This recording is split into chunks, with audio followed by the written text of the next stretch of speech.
zareten guztioi, nodora, eta baita ere, pantailaren bestaldean zaudeten hori, eskerrik asko ere pazientziagatik, badakizuet teknologiekin batzutan arazotxoak izaten direla, eta bagoaz. Ni neue Urtzi Ugalde naiz, Izarkon kooperatibako kidea, hemen Bilboko nodoan pixka bat koordinatuz, eta marketing eta komunikazioan pixka bat ere laguntza emanez. Eta ez dakien antza zer den Izarkon, orain dela 6 urte sortu zen irabazi asmorik gabeko kooperatiba integral bat da. Multinazionalei pixkat alternatiba eginez, telekomunikazio buru jabetza lantzeko tresna bat, alegia, hau da, internet konexioa edo mugikor lineak, finkoak eta bar, eskaintzen dituen operadora bat, baina ez operadora bat soilik. Eta tartean proiektu asko lantzen ditu, tarte horretan Izarkom eskola ere martxan jarri genuen, ez dakien antza, baina Bilboko nodoa Sarotik dago lanean eta eskola bera Urtarrietik nodoan bertan. Presentzialki eta streaming bidez eskaintze ditugu, doako formakuntzak, digitalizazioa eta telekomunikazio gaiak pixka bat jendarteratzeko. Bolo-bolo dauden gaiak, adibidez, adimen artifiziala bezala. Eta horrekin batera, natorre aurkeztera Igor Leturia Azkarate, Elu Jarreke sortu zuen orain NLP teknologia zentroko kidea da bera, eta hizketa teknologiako arduraduna. Bera informatikaria izatez, eta apasionatua gai honetan. Nahi genuen landu adimen artifiziala pixka bat bi norabidetan, hau da, daukan potentzialidade guztia, eta baita ere, kontutan izan behar ditugun, arriskuak edo, kontu guzti horiek baita ere. Eta, besterik gabe, Igorrekin uzten zaituztet, nahi duenak ere txataren bitartez. Vale.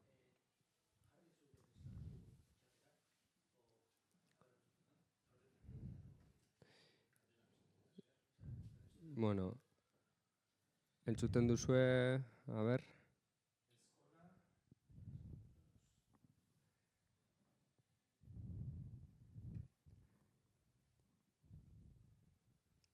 A ber, probatzen, entzuten da.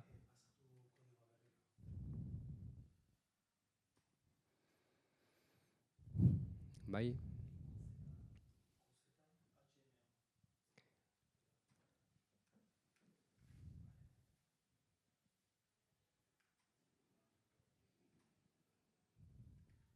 Bai, probatzen, entzuten da.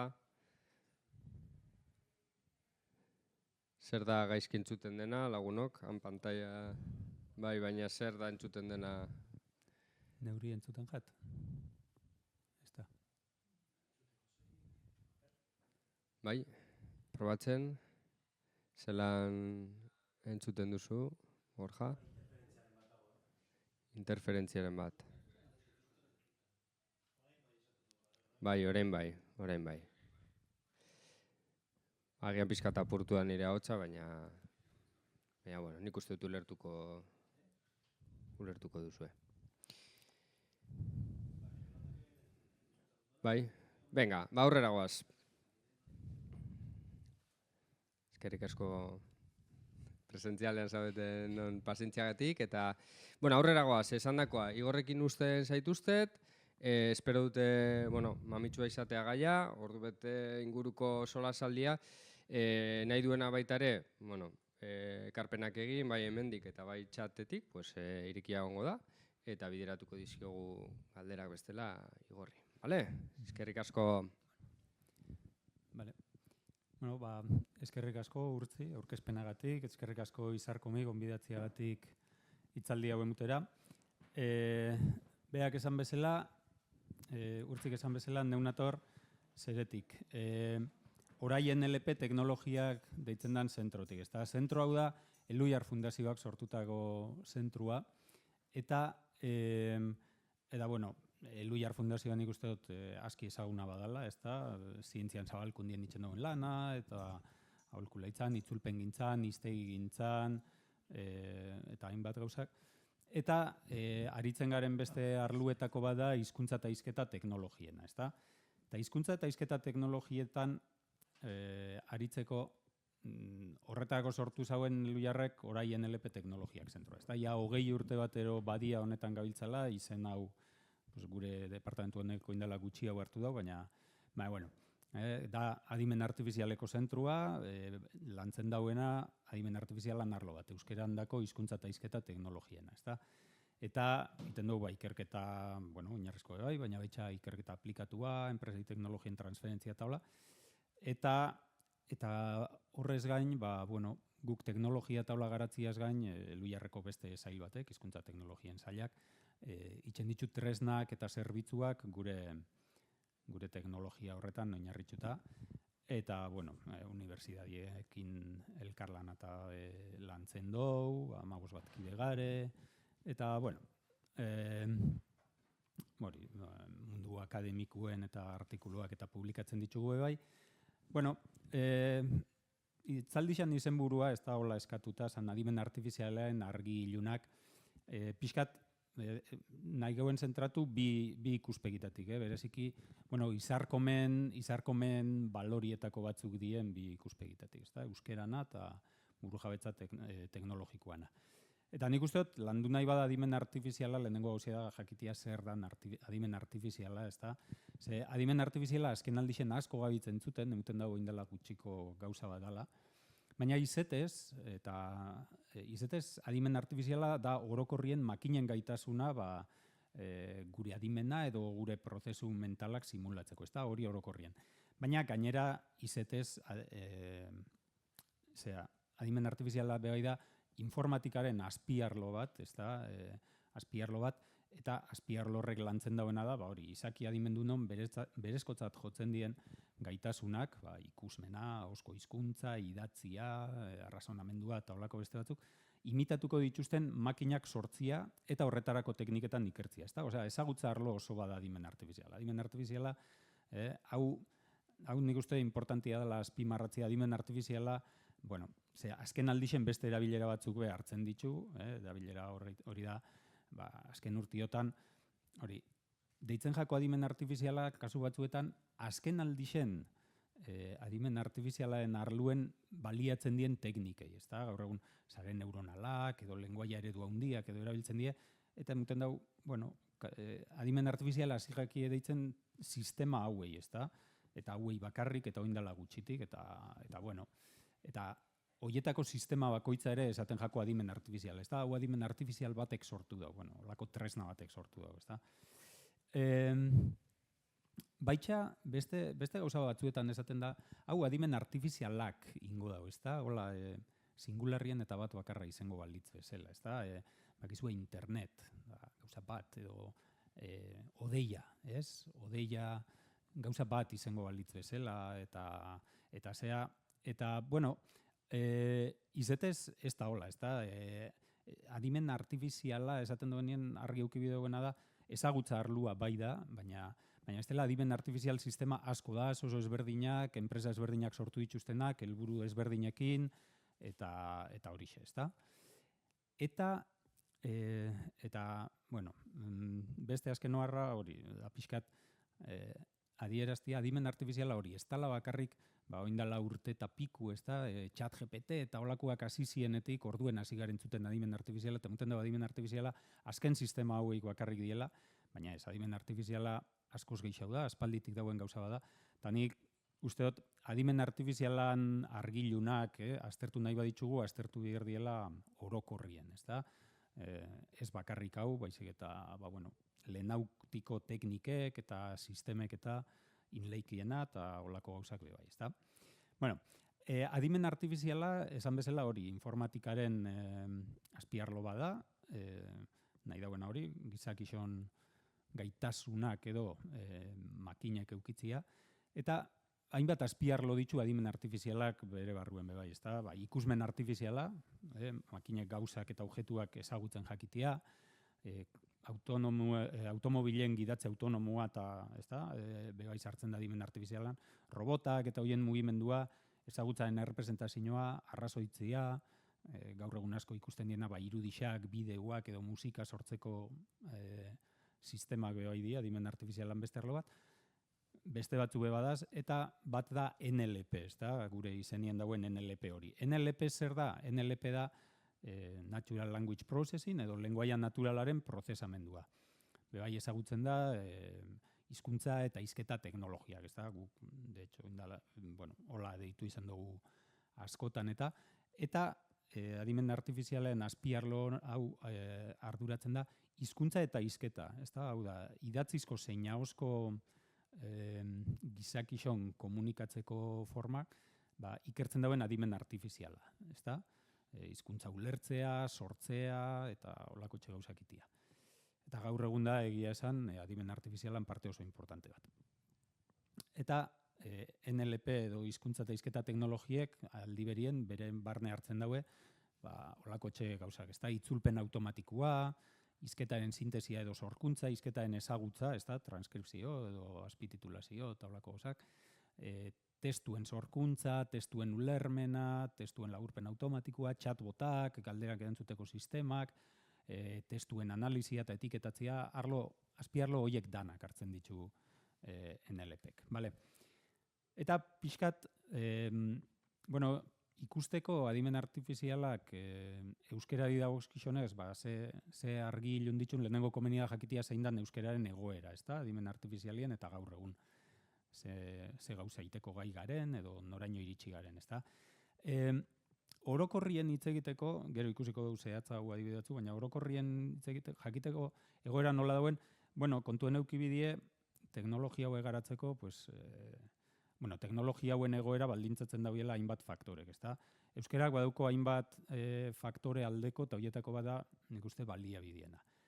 Egisa da, beti esaten da, eta izate sola da, euskera baliabide urriko edo baliabide gutxiko hizkuntza badala. Baina hau erlatibua da, bai? Jakina daukauela inglesak edo gaztelaniak baino baliabide gutxi hau, baina beste hizkuntza gutxiagotu batzun aldien zehozer badauko. Hainbat faktore diela eta dauko euskara estandar bat, euskara batua aspalditik, horrek errazten dau idatzizko produkzioa eta zeatik ez agozkua bebai, maila askotan, koofiziala da gure lurraldian zati baten, bada aspaldi, hezkuntzan eta unibertsitatietan bebai sartuta badoie oindala hamarkada batzuk, kultur sorkuntza oparua beba dau aspaldidanik, komunikabide publiko eta pribatuak beba ditugu, eta honek esan nahi dau, eduzkixak eta baliabideak edo, azkenien adimen artifizialondako baliabideak dien edukiak, asko sortu diela, bai administrazio publikoan, hezkuntza erakundien, komunikabideen eta kultura eragileen eskutik, Eta gaur egun badaz publikoki eskuragarri eta modu librian testu asko, itzulpenak, audiotrankribatuak eta hola. Eta hau importantia da. Bai, beste aldeko faktore bat da aspalditik indala pustua hemen Euskal Herrixen euskerandako hizkuntza teknologiak lantzeko. Unibertsitatien baditugu puntako ikerketa talde batzuk aritzen dienak euskerazko lenguaia naturalan prozesamenduen, isa taldia 1987tik eta hola taldia 1985tik, lehenengoak testuen eta bestiek hizketan, eta bisek osatzen dago gaur egun hitz zentrua. Hauek, 2001etik eskaintzen daue EHUn hizkuntza teknologien master bat, hauek garrantzitsua da, badielako 20 urtetik gora, urtero jentia trebatu dana hizkuntza NLP lantzen, Eta, importantia da bai neuk uste, Elu Jarrek, indala, 20 urte baino gehiago martxan jarri zauela gure hizkuntza eta hizketa teknologien ikerketa alorra, eta baitxa, ikerketaz gain, hoietan oinarritutako tresna eta zerbitzuak eta barbe itzen diela, Badaz beste faktore batzuk negatiboki edo intziditzen dauienak pixkat horretan, eta bata da, euskararen morfologia aglutinatiboa, nola izenak eta aditzak eta deklinatzen dien, eta izenak eta adjektiboek inflexioak dituzte, baina aldi berien hoiek izen berrixak osatzen dituzte eta rekursiboki faten die hitz berrixak sortzen, eta beraz, hitzen analizia komplexuagoa da, existitzen dien hitz potentzialak askoz gehiago die, igual beste hizkuntza batzuetan baino, eta hola. Eta bestalde, beste arazo bat be izan leike, dakigun bezala euskerak ez dauko antzeko hizkuntzarik, ez dau hizkuntza familia baten parte, ez jako ezagutzen hizkuntza antzeko edo kiderik, eta bereziki ingurutako hizkuntzen antzekoa ez da ez ordenien, ez morfologian, ez beste hainbat gauzatan, eta orduen adibidez, horrek komplexu hau egiten dau, itzulpena, hizkuntzen artekoa, itzulpen automatikoa, edo ez dakit, edo beste hizkuntza horietako baliabideak aprobetxatzia, eta horrako gauzak, bale? Edo zein motan, hau dana kontuen eukitza, esan geike euskeran egoera ez dala inundik inora hizkuntza hundienen parekua, baina, hain gaizki bezgaz, ez da, zenbait estatu hizkuntzan pare badau euskera, adimen artifizialian, eta horietako zenbaitzu baino beto bebai, eta, hizkuntza gutxiagotu egin dago kizionez, igual katalano baino kerrago eta dau, baina beste hizkuntza gutxiagotu askoren aldien hobeto. Eta proportzionalki, ez garen hiztun kopurua eta kontuen eukita, nik uste hobekien gaudenak garela, zalantzai gabe esango nuke. Bale, bai bat zainbat azterketa, lehenago 2012ko batzuk, kokatzen gaituzten hori, esan duten bezala beste estatu hizkuntza batzuen pare, eta batzuk baino beto, grafiko honek hau ikerketa berriago bat da, eta horgaz, ez da, nahiko atzien duten da, baina esan dut diferentzia adibidez ez da, ikusten bada, inglesa eta bigarren dauenan aldekuan aldien, desberdintasunak ez dira hain handixak. Eta, pixkat, adimen artifizialian eta hizkuntza eta hizketa teknologietan, hau aspaldi existitzen da, eta egon die fase ezberdinak, ez da, eta fase bakoitzen teknika edo ezberdinak baliatu izen die tresnak eta garatzerako orduen.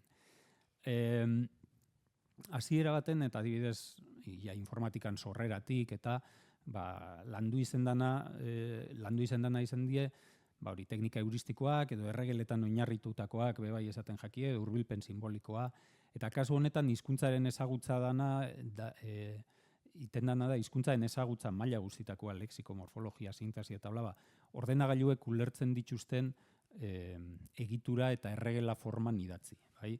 Hiztegiak euki behar dituzu ordenagailuen, inflexio arauak eta horiek danak bebai, nolabait konputazionalki tratatzeko moduko aldagaietan eta zerrendetan, eta holako gauzak, gero horiek kombinatu. Eta honek eskatzen dago eskuzko lan linguistiko komplexu handia, ezta? Eta hau izan da, esan bezala, mende honen hasiera arte. Eta mende honen hasieratik ona, garatu dien adie sistema estadistikoak. Eta sistema estadistikoetan ez da eskuz programak idazten eta egiturak eskuz lantzen, itendan gauza bakarra da, sistema estadistikoetan edo ikasketa automatikoetan, bierdiena da datuak, lehen aipatu ditudan baliabide horiek, ez da, izan edo testuak edo itzulpenak edo, kasuan kasu datu mota ezberdina bierko die, kopuru handitan neuki, eta egitura informatiko, ordenagailuetako egitura batzuek, iten dagoena da, horietatik ikasi, ez da, estadistikak eta probabilidadiak atara, eta orduen, gero sarrera berriekin, probabilistikoki analizatzeko edo ezagutzeko eta hortik gauzak inferitzeko gai die, ezta? Eta, pixkat garai hauetan eta, euskera ikusi dugu, ezta? Gutxienez 87tik eta ari da isa lantzen euskerandako teknologia, eta hasieran eta, analizatzaile morfologikoak eta datu base lexikal batekin eta holako gauzekin, beste hainbat normalizatzaileak, datak bere testu formara pasatzen dituzten tresnak, eta fonetizatzailea, eta holako tresna batzuk landu izen dira, hau izango litzakeola gizartiai begira pixka lorpen handienetakoa eta ezagunenetakoa aurreko mendekua, ez da Xuxen zuzentzaile ortografikoa, nik uste pues, danok ezagutzen duela, hau, erregeletan oinarritutako tresna bat da, eta geru hau, eta ja pixkat gure gara idatorrita eta nun datuak biherdien, aritu izen gare urte askotan, testu bildumak lortzen, ez da, internetetik edo beste toki batzuetatik, azkenien sistema hauek pixkat entrenatzeko. Testu horiek lortzen eta etiketatzen, ez da, maila sintaktiko edo morfologiko edo semantikuetan etiketatzen, gero tresnak da entrenatzeko. Berdin hizketako datuakin, ez da, grabaketak, transkripzioak eta hola lortu bierdie, gero hizketa hori itxeko sistemak testuak transkribatzeko edo testuak irakurtzeko, o audioak transkribatzeko eta testuak irakurtzeko, datuak bierdie eta hauek jasotzen eta lan handi zain da. Eta, hola landu izen die, beste hainbat gauza landu izen die, iritzien erausketa, entidadiena, bilaketa lematizatua, bilaketa leanitza, eta beste hainbat teknologia landu izen die, baina joten bagare pixkat, honek die pixkat tresnak batzuk bai die gizartian azken erabiltzailean dako baina, nik uste danok ulertzen duela pixkat NLP edo hizkuntza teknologiak eta adimen artifiziala pixkat, itzulpen automatikoa edo testuen transkripzioa eta holako txegauzekin lotuta ikusten ditugu, ez da? Esan bezala adimen artifiziala eta NLP askoz gehiago da, baina, jente askondako horiek die tresnarik esanguratsuenak, erabilgarrienak eta egia da, maila horretan eta oindala gutxi arte lortu izen dana, zan matxin tresna bat egon zan, ez da, ixak garatutakoa eta Elhuyarrek eskaintzen zauena webune batetik eta honek erregelak eta estadistika kombinatzen zituen, software librea zan eta itzulpen automatikoko sistema bada, erregeletan eta estadistiketan oinarrituta inleiken tresna, ez da? Baina egia da, gaur egun ezagutzen duen tresnak eta ikusita hoien aldien, egisa da, koska bat berago zauela kalidadian eta garai hontan bebai landu zan baitza euskerandako hizketaren ezagutza, baina lorpenak eta ziren hizketaren ezagutza esan daigun ez audio luziak edo jarraiak transkribatzeko edo diktaketa iteko, baizik eta nola baitzeko gramatika mugatuetan edo oinarritutako tresnak, hau da, bakitzue Siri moduko tresnak nun, dituztenak funtzionalidade jakin batzuk, komando jakin batzuk ulertzen dago eta, komando jakin horiek transkribatu edo ezagutzeko teknologia eta olako gauza garatu die, eta baitxabe hizketaren sintesia, ez da? Aholabek landu zauen oindala 15 urte edo, ez da? Testu bat emunda, hori euskerazko testu bat emunda, hori irakurtzeko gaidan tresna bat, nahiko modu naturalien, bentzet garai hortako estandarretarako eta ez da. Eta, hau izan da pixkat historia. Eta joango gare pixkat ikustea gaur egun, ez da, gaur egun hau da, oindala 6 urtetik, gaur arte. Gaur arte hori, gero ohartxo bat geru hau ikusiko dugu, ez da. Oindala 6 urtetik ona, adimen artifizialien orokorrien eta NLP-en baitxa erabiltzen die sare neuronalak, edo sare neuronal sakonak, ez da. Hau da, sistema estadistikoen kasu partikular bat, onei datuekin entrenatzen dielako, baina datu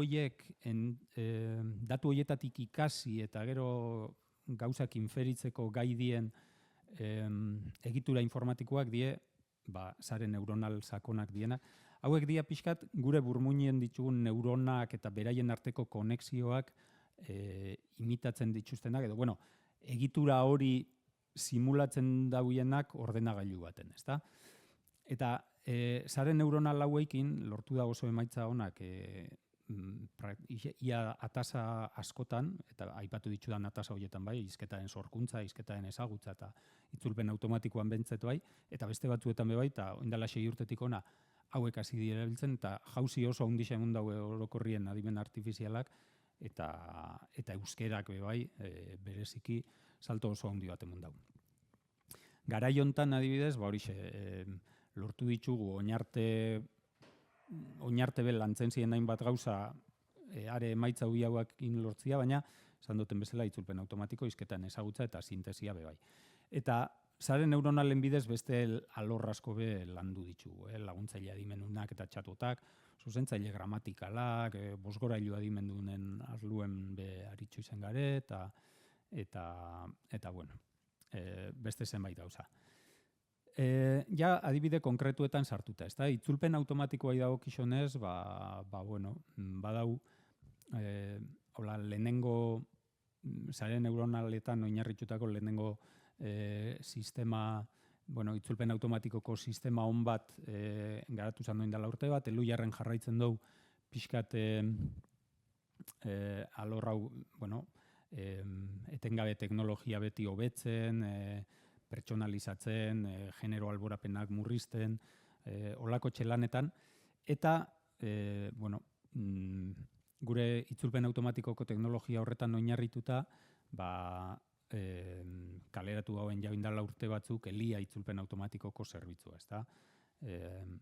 Oso zerbitzu, bueno, esan bezala oso kalidade honeko itzulpen automatikoa eskaintzen dauen zerbitzu bada, hainbat hizkuntzatan, gainera onartzen dugu glosario pertsonalizatuak gehitzia, terminoren batzuk edo izen propioren batzuk nahi badugu guri beti modu berien itzultzia, ez? Ze itzultzaile automatikoak beti aldi bakoitzien edo esaldi bakoitzien gauza berdina modu ezberdinetan itzuli leike eta testuei koherentzia muteko glosarioen adibidez oso gauza importantia da, eta bueno, beste hainbat funtzio baditzu, batzuk nik uste dut interesgarria dela adibidez ikustia, ezta?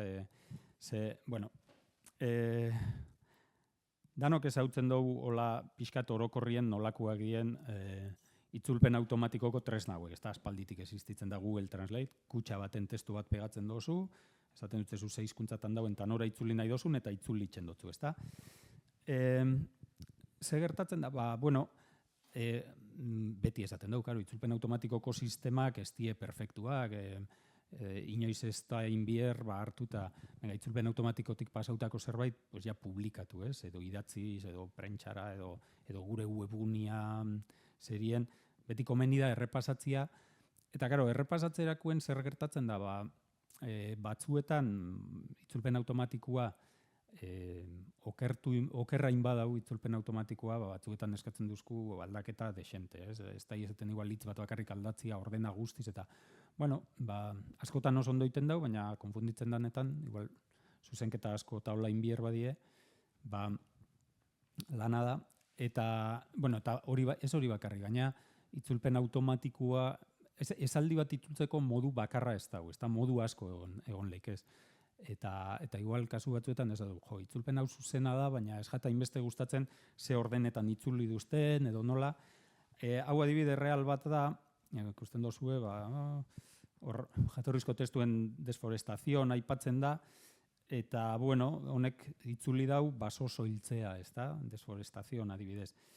Bueno, zuzena dala uste dut, ez da, baina, bueno, beste hitz bat igual deforestazio bai erabiltzen da, igual nahi xau dagoela itzultzia eta ez hori bakarrik, igual esaten du, eta, bueno, aditza hor jarrita behondo dago, baina nahi xauko neuke aditza bukaerara fatiak.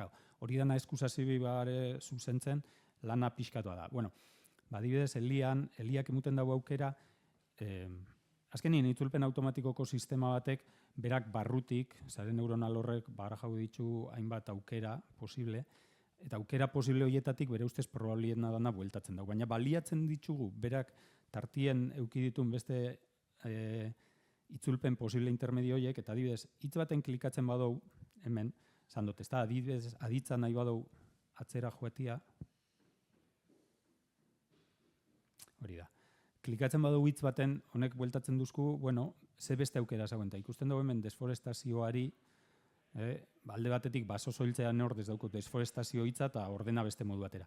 Nahikoa dauko klik itxia hitz honetan, eta berak bueltakotuko duzku esaldi guztixandako beste aukera oso bat, aditza bukaerara pasatuta eta desforestazioak inta. Bueno, nik uste hau oso gauza interesgarria dela, ezta? Eta gero, horixe, aipatu dutena, hemen eukizeike hainbat glosario,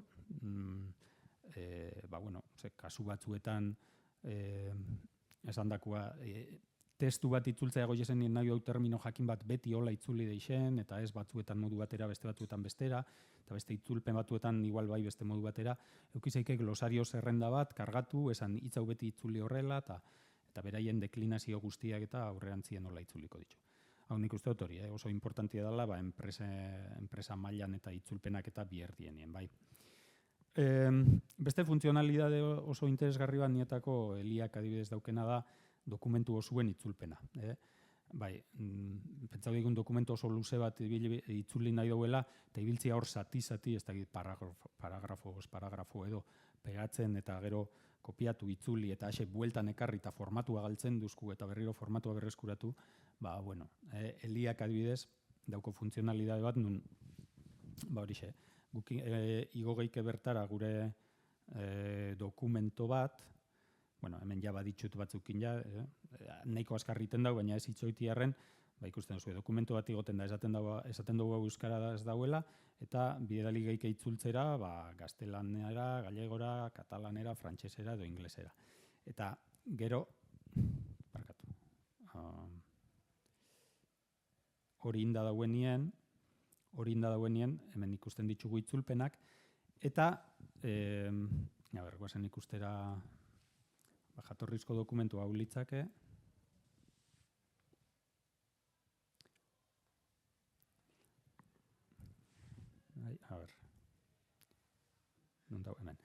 euskerazko dokumento bat bere formatuakin eta bere gauza guztiekin, eta itzulpenien ikusiko dugu, hemen dauko itzulita gaztelaniara edo inglesera bai izen, leik edo nahi duena, dana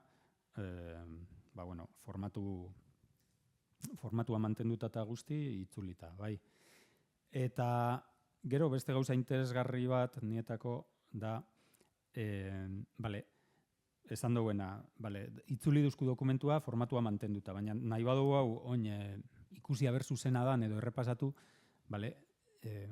beti komeni jatzu ikustia jatorrizkoen zerrezaten, zagoen, eta orduen euki berritxuzu bixak zabalik, ibili aldatzen batetik bestera, horrei gauzok ebitatzeko adibidez, ez da, Eliak dauko, editatzeko botoi hau, eta erakusten duzkuna da dokumentu horretako esaldi guztixak, parez pare jatorrizkoa eta itzulpena, bai, eta fangeike hemen, eta formatuak enduta dauko hemen, fangeike hementxen ikusten, zuzenketak eta aldaketak itxen, bera automatikoki joeten da gordetzen hor ikusten duen bezala, eta behin jabukatu dauenien, deskargatzen dugu berriro, eta eukiko dugu dokumentua zuzenduta eta formatua mantenduta, bai. Orduen, hori da beste aukera bat, horixe, Eliak eskaintzen dauena, ez da, hasieran esan dute, importantia dela teknologian garapena, baina baita teknologia hori gizartean eskura jartzia, erabilgarri itxia, funtzionalidadiekin, eta holako gauzekin, eta nik uste hauek garrantzitsua dira. Eta,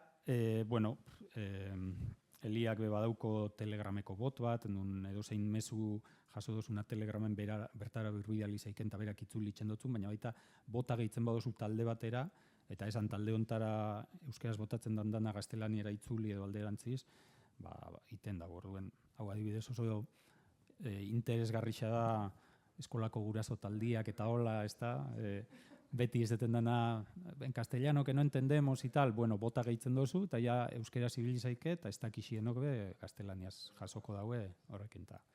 Bai, holako gauzak. Eta gero, beste gauza bat, oso importantia eta guk asko lantzen duen eta da APIxak, ez da? APIxak die nolabait web interfazetik gu ibiltzen gare tresnak igotzen, baina APIak die beste tresna webgune edo appek baliatzeko, ezta? Kasu honetan itzulpen automatikoa. Orduan, guk API bat eskaintzen dut, API hau adibidez dago integrauta euskerazko Wikipedian, eta euskerazko Wikipedian, artikuluak, imaginau daigun, euskerazko Wikipedian artikulu bat ez da existitzen, eta norbait hasi da lantzen hori zerotik. Baina gaztelaniaz edo ingelesez egoten bada, Wikipediako interfazien bertan esaten dut. Sortu artikulu berri bat, baina hartu izu testua ingelesezko Wikipediako artikulu honetatik. Itzultzen dutzu automatikoki, eta inbiedozuna da bakarrik zuzendu, ezta? Tresnago esaten daue oso wikipedistak eta oso baliagarria dela, eta geroztik euskarazko artikulu berrien sorkuntzan abiadura edo ritmoa asko hasi dela, ezta? Hori batetik, eta bestetik, webguneak bebai itzulin zeik, ezta? Webgune batek deitxu inleike API honi eta zera. Eta honek ahalbidetzen dago adibidez, gure kasuen Eluiar aldizkaixen jarri gauen, Eluiar aldizkaixa euskeraz bakarrik da, baina jarri gauen itzulpen automatikoa beste hizkuntza guztietara itzultzeko, eta gaina Googleeko like indexau deixen, eta bizitak adibidez asko igozian, ezta? Baina horrez gain, zenbait udaletxe erakunde edo komunikabide, bebai, inleiki lana, ezta, euron hizkuntzan, eta aldi berien, adibidez, hori, erakunde publikoen kasuetan, nun herritarrei zerbitzua emun bier jakien, bi hizkuntza ofizialetan eta, ibili bierrien edukisa bi hizkuntzatan sortzen, badazu udaletxe batzuk horioko adibidez, beraiek euskeraz bakarrik lan egiten daue, sortzen daue webgunea euskera utxien, eta gero, sortzen dago webgunea euskera utxien, hemen ikusten dauen bezala, eta hemen dauko golako barra bat, nun Eliaren itzultzaileri deitxuleik izan, eta gaztelaniazko guen klikiten badu adibidez, eta pizkatitxon, honek, hori da, ikusten dut nola itzulin dauen webgunea, bai? Eta hori bezala, inglesera edo frantsesera, eta ez bakarri, webguneko edozein ataletan gauzela, gauza bera, bai. Orduen, apixak olako gauzak albidetzen ditu, bale. Gero, hizketaren ezagutza, da horixe, ezta? Audio bat edo bideo bat transkribatu edo azpititulatu alizetia, ezta? Eta kasu honetan bebai, garatu dugu hizketaren ezagutzako sistema bat, oso ondo dabilena, egisa esan, ja urte batzuk die martxan jarri gauela, geroztiko betzen eta fangare. Asmatzetaz, 185 gorakua da, baldintza honetan, ez da, baldintza honak die, euskera batuan badau, elkarrizketa formala badau, audio garbixa eta hola, baina baldintza horreik ez badi betetzen, kalidadia jetxiten da, baina ez bakarrik gure sistema, gure teknologian hori orokorra da, eta batuan kasuen, batuan ez badau, kalidadia beti jaizten da, hauek da zelako entrenatuta, normalien batuan dauzen baliabidiekin, ez da, euskalkietan ez da inbeste egoten. Eta, hizketaren ezagutza honekin, hainbat lan inditzugu, kasu enten bebaik glosario pertsonalizatua, toponimia lokala eta hobeto transkribatzeko, euskalkixen ezagutza eta hobetzeko, eta beste hainbat lan inditzugu. Eta, teknologia horrekin, bebai dauko martxan online aditu deitzen den zerbitzu bat, eta aditukin, hasiera baten euskeraz gaztelaniaz eta elebidun audio eta bideo euskerazko gaztelaniazko edo elebidunetan funtzionatzen zaben, baina beste 4 hizkuntza gehitu ditugu, eta, honek itxen dau transkribatu, gero zuzendu ingeik eskuz, eta gero nahi bada itzultzera bidali bebai. Beste hainbat funtzionalidad dauko, izlari ezberdinak bere izten ditu, esportatu geike gero hainbat formatutan, eta haue nik uste dut interesgarri xena dela ikustia, ezta? Hau da bideo bat, aurreko baten, azetakan ingeuen demostrazio baten, beraien bideo batekin, oin ikusiko nola dan bideoa, baina YouTubeen dauen bideo bat etorten garea ditura, esaten dutzeu transkribatu nahi dauela esteka bat emunda, YouTubeko esteka hori emuten dutzeu, esaten dutzeu euskeraz dauela eta transkribatzeko. Azten da prozesatzen, tardauko dauela, teorian minutu erditxo bat, hor dauko bestela, baina pixkat hori, esan bezala, holako bideo korporatibo bat da edo marketingekoa, errori egon dago. Bai. Bueno, hemen berau badauket bideo hori, ikusi daizuen, faten bagare bideora, emaitza hausen da, bai. Nola komunikatu zure ikastetxearen marka? Zelan topatu eta komunikatu bere balio proposamena? Edo zein urrats jarraitu markagintzaren bidez komunikazioan eraginkorragoak izateko? Galdera horien erantzunak eta beste hainbatenak jorratuko ditugu Mondragon Unibertsitatearen Humanitate eta Hezkuntza Zientzien Fakultatetako Komunikazio Agentziarekin batera antolatutako ikastaro. Zure hezkuntza zentroaren DNA izango den marka plataforma osatzeko. Vale. Hau dana, ez dut esango zuzendu barik dauenik, ze justo aurreko demua inauenien zuzendu nahen, uste dut, 2 minutuko bideo bat uste dudala, isa, 2 hitz dauko gaizki, beste dana, audioa garbisa danien eta batuan, eta 2 hitz dauko gaizki, bat zan hau, hemen ikusten dana zetaka hau, idazten zauen, izen propioak igual ez ditu hainondo esautzen danak, eta gaizki zauen, zuzendu nahen hau, ikusten da hemen adibidez marka hau maiuskulaz, igual ez da oso zuzena, baina orokorrien ikusten dozu oso ondo itxen dauela, eta hemen zuzentzen dugu, eta behin zuzendu ondoren, gordetzen ditugu aldaketak, eta hemen ikusten da nola bidali gaiken itzultzera, kasu honetan gaztelaniara itzuli nauen, baina frantsesera, inglesera, eta gaztelaniazko itzulpena faten bagare editatzera, hau da hasiera baten ikusten dana, ikusten dugu hemen, segmento batzuko soluziak diela, baina hau da, azkenien itzulpen unidadia beti esaldixa da, eta esaldi bat luzia bada, junta egiten dau, gelditzen daula 4 lerrotako totxo luze bat, baina horretako baduko utxukuntzeko botoia, eta honek banatzen dau, gehienez 37 karaktereko pare bat lerrotan, eta esaten dutzuet, nahi bada, kasu honetan, bideo hau nola oso ondo transkribatuta duen, inungo aldaketa edo zuzenketarik inbarik, eukigeike praktikamente 2 botoietan klikin ja, bideo hori azpititulatuta hainbat hizkuntzatan. Hartzen badugu hori zuzentzeko lana edo, zera, lan pixkatxo bat hartuko du, baina nahiko lan gutxikin eukigeike bideo bat azpititulatuta eta itzulita eta hori da nahi. Orduen, adituk hau albidetzen dau. Zegeixau, kasu honetan adituk API bat badauko. Eta APIa da gauza berdina, beste tresna eta webgunetatik eta hola deitzeko.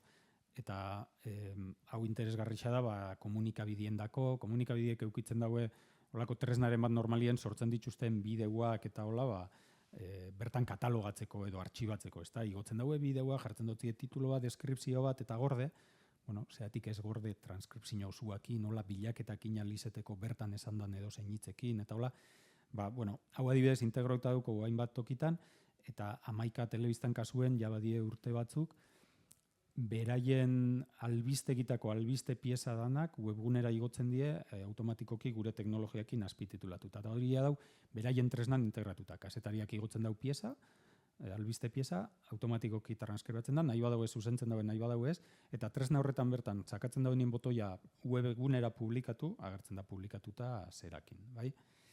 Eta, honen adibidea, 11 telebistan zea sartuta ikusi leike, albiste piezetan, baina, pixkat denporagatik edo, maitza izango litzake lehen ikusi duguen berdina, bideo bat azpitituluekin. Eta zuzeneko zerakin, zuzeneko azpititulazioa bebai lantzen gabiltza, gauza bat asko eskatzen duzkuena. Zuzeneko azpititulazioa baino eskatzen duzkue zuzeneko azpititulazio itzulia berriteko gai garen. Zailtasuna badauko, bagabiz, itxeko gai gare, kalidadia eta beste gauza bada, ze transkripzioko hitz baten fallotxo bategia asko eragiten dutzo itzulpenari, eta holako gauza batzuk, gauza zaila da, baina aurrerapen handixak itxen be bagabitz, eta laizterri huel ikusiko da. Hau nahi nauen igual martxan erakutsi, baina lehen arazuekin ibilinaz, eta ez dut galduko denporaik honetan, baina ideia bat indai zuen, izango litzake hori zen, ni oin emuten nabilen hitzaldi hau, euskal gixen emuten nabilelako ez da guingo hain ondo, baina posible izango litzake beste pantalla baten joetia automatikoki azpititulatzen, eta itzultzen be bai, ezta? Eta beste erabilera bat izen leike, eske zuzenien, esan dako, oineztotuet erakutziko, baina nolabait badauko prestatuta olako tresna bat, nun oin ordenagailu honei sartzen jakon audio seinale bat, bera fango litzake hor azpiko bilerruetan transkribatzen, ezta? Zuzenien. Eta ordenagailuen bideo bat jarriko baginu martxan, automatikoki bideo hori azpititulatuta agertuko zan behien, ezta? Orduen, ez dakit, irisgarritasun kontuen dako, ezta? Bideo bat ez dauen azpititulatuta, zuzenien tresna honen bidez fatia azpititulatzen, hezkuntza testu inguru baten behin interesgarri izan leike, zera transitorio bezala hezkuntza materiala euskeraz dauenien, baina zerak ez, aurrek ondion, ez dakit, kanpoti datozelako edo, euskera ondion ondo ez dakixin dien, entzutiaz gain material hori azpititulauta ikustiak lagundu leike, eta olako erabilera posible batzuk egon leikez, bai. Zer gehiago. Hizketaren sintesia edo sorkuntza. Kasu honetan be bai landu dau, badaugu denpora bat lantzen, kalidade gure oinentzungo dugu oso honeko hizketa sintesia, ez da, daukoen teknologia honekin, nahikoa da adibidez, pertsona bati, lehen grabaketa denpora gehiago biherri zaten gauen, baina gaur egun badauko teknologia nun, baliatuta hainbat jenteren grabaketak, pertsona berri bati nahikoa da 10 minutu grabatzia hitz egiten, sortzeko bere ahotsa imitatuko dauen hizketa sintesi sistema bat, ezta? Hemen ikusiko dugu, adibidez, ikusiko ditugu adibidenak. Artzain eguna, zehazki. Artzain eguna, zehazki. Hau da pertsona erreal bat, eta hau da pertsona horri 2 ordu grabatu eta bere ahotsakin hizketa sintesiko sistema entrenatuta gero lortzen dauen emaitza. Eraldaketa digitala enpresa bat teknologia berrien aplikaziora eta erabilerara bideratzeko prozesua da. Euskadik arriskua duen presentzako zergapetzearen txapeldunen ligako buruko postuetan kokatzeko, eta beraz, lehiakortasun fiskalari dagokionez, Europako azkenengoen artean gelditzeko. Eraldaketa digitala enpresa bat teknologia berrien aplikaziora eta erabilerara bideratzeko prozesua da. Hau da, lehen erabiltzen gauen teknologia edo, eta 2 ordukin edo, gaur egun 10 minutukin, hau adibidez. Ekainean ikasturtea bukatzen dute ikasleek. Hau Ana Galarraga da, ez dakit ezagutzen duzuen Elhuyarreko zientzia divulgazioen aritzen dan gure lankide bat. Eraldaketa digitala enpresa bat teknologia berrien aplikaziora eta erabilerara bideratzeko prozesua da. Eta beste hau. Galdara gasoliorik gabe geratzen denean, sumoil enpresara deitzen dut, eta hurrengo egunean ekartzen didate. Da gure beste lankide bat, Iñaki Leturia Teknopolis aurkezten dau. Eraldaketa digitala enpresa bat teknologia berrien aplikaziora eta erabilerara bideratzeko prozesua da. Nik uste kalidade nahiko ona daukela. De hecho, hemen marrazki jarri ditu dalako, baina ez hauen jarriko eta galdetu zein dan grabaketa eta zein dan sintetikoa, igual kasuren baten zailtasuna beba izta. Eta, karo, espreski egin behar duzu grabaketa bat. Ezin da saretik hartu dagoen materiala demagun pertsonai famatu batena. Baina horrek bere problema etikuak eta badauko. Nik uste dut, holako polemika asko egon die, oindala gutxi nola zan, OpenAIkuak GPT-4 kaleatu zabenien hizketa sintesi bat jarri zotzien bebai sintetizatzeko, eta Scarlett Johanssonen ahotsa oso antzekua zan, Her pelikulako zera, esan zauen ezabilain bere ahotsak, esaten zauen nire ahotsa lapurtu daue eta nire baimen barik erabili daue, eta esaten zauen ez, beste pertsona baten ahotsa da, nahi hartuko zauen bere oso antzekua zan ahots bat edo, baina esaten zauen ez. Gu, pixkat, garrantzia emuten dutze golako gauzei, ez da, pribatutasuna, etikotasunari eta hola. Eta adibidez, grabaketa hauek, Elhuyarreko lankidei injako grabaketa hauek, die beraiek aurrez baimena emunda eta zertarako baliatuko duen, eta gero ikusiko dugu adibidez zertarako baitzen baliatzen, Elujarren hainbat webgunetan daukau barra reproduzigailu bat bere ahotsakin, eta horretan bakarrik erabili geike, eta ez guk hau hirugarrenei eskaintzeko, eta hola. Gu beti lehenengo ahotsen baimenak lortzen ditugu, beraiekin grabaketakin, eta gero zea. Beste batzuk, beste modu batera itzen dituzte gauzak, eta bueno, gertatzen dien gauzak. Eta oso interesgarri haue bai, hizketa sintesiko sistema bat sortu geike hainbat hizlari ahotsa imitatzeko gaidana hizkuntza bakoitzan dako, baina gai gare baitza grabaketak hartuta pertsona diferentienak eta hizkuntza diferentetan, gero sare bakarra entrenatu eta pertsona batenan nun grabaketa bakarrekin ditun euskeraz, jarri hitz egiten ingelesez, katalanez, frantsesez, ingelesez edo gaztelaniaz, bai? Eta orduen, bueltatzen bagare berriro Ana Galarragan bukatzen dute ikasleek. Berak bakarrik grabau dago euskeraz. Digital transformation is a process that involves reorienting a company towards the application and use of emerging technologies. Jarriek bera inglesez hitz egiten, frantsesez berak esaten dago hain ondo berak ez dakixela inglesez hitzen, baina beste hizkuntza batzuetan igual jakin bestaki eta jarriek bera hitz egiten ahots horretan edo gutako edo zein, ezta? Orduen, pues, hau, eta berdina. Galdara gasoliorik gabe geratzen denean, Sumoin enpresara deitzen dut, eta hurrengo egunean ekartzen didate. Digital transformation is a process that involves reorienting a company towards the application and use of emerging technologies. Vale. Orduen, bueno, parkatu, txindot,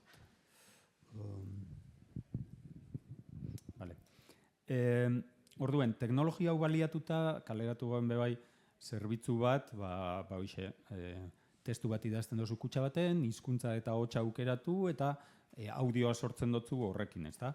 Baliatu leikena, nik ez dakit, testu luze badakatzu, eta audio bihurtzen dozu, eta podcast moduen banatzeko, ezta? Edo nahi zabi sortzen film bat edo dokumental bat, grabatu behar dutezu narratzailea edo ofeko ahotsa, zeatik grabatu, testu zidatzi, audioa jaizten dozu, eta hola, ezta?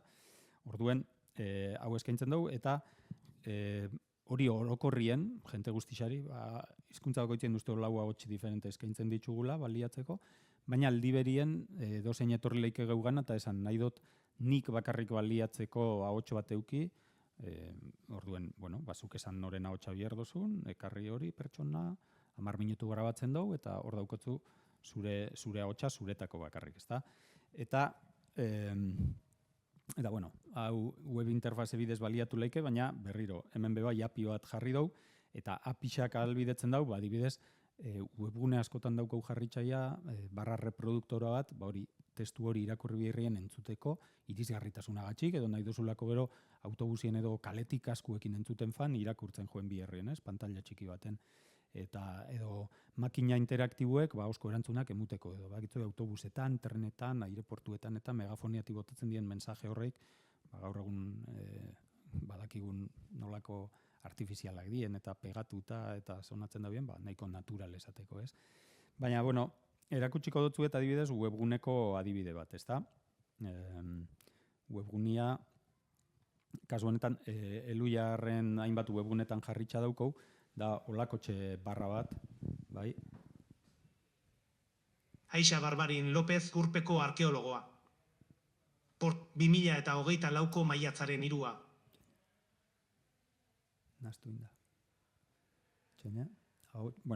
Hemen daz Elujarko hainbat portuak zabortegiak dira. Da Guillermo Roa, Norteko Ferrekarrilako 2024ko maiatzaren 3. Irratsaioa itzen dagoena eta bere. Galarraga Aiestaran Ana.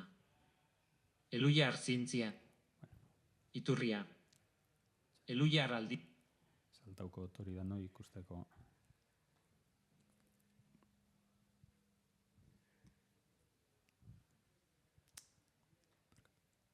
Aixa Barbarin López Urpeko arkeologoa da, eta aitortu duenez, txiki-txikitatik izan nahi izan zuen arkeologoa.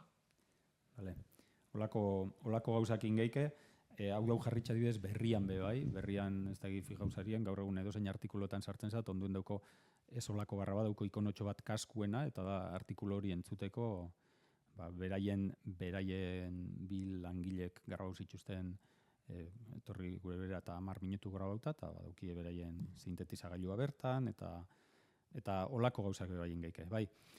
Eta bueno, hemen ikusi dugu, adibidez, 3 gauza ikusi ditugu. Ikusi dugu itzulpen automatikoa, ikusi dugu transkribatzailea, eta, bueno, edo azpititulatzailea, eta gaina itzuli bebaien leikela. Eta gero ikusi dugu izketa sintesia. 3 pasuak lotzen baditugu, lehenengo bideo bat transkribatu, bideo bat azpititulatu, azpititulo horreik itzuli, eta itzulitako hori sintetizatzen badou, ahotsa imitatuaz, auki gaike bikoizketa automatikoko prozesua, ezta? Orduen, olakotxe gauza batzuk lantzen bagabiz. Badauko plataforma bat momentuz experimentala eta hola dana, baina lehen hau erakutsi dutzuet hor matrizekoa ikusi ez, ezta? Hau baliatuta ingeuen. A ber...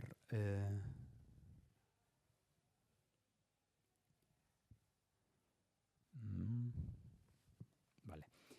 Bueno, hemen iten dana da antzeko gauza bat, bideo bat egoten dutzezu edo esteka bat emun, YouTubekoa, kasu honetan YouTubeko bideo batzan, ez dutzezu hau euskeraz dau, nahi dut transkribatu daizun euskerazko hori, eta gero nahi dut itzuli daizun gaztelaniara, inglesera, edo berri bat gehitxu geike edo zein momentutan nona, ez da, bai frantsesera, katalanera edo gallegora, eta gero haueitako edo zein ja itzulita dauenien, honekin itxen dagoena da, sortu audioa, eta hemen ja audioak sortuta ditu.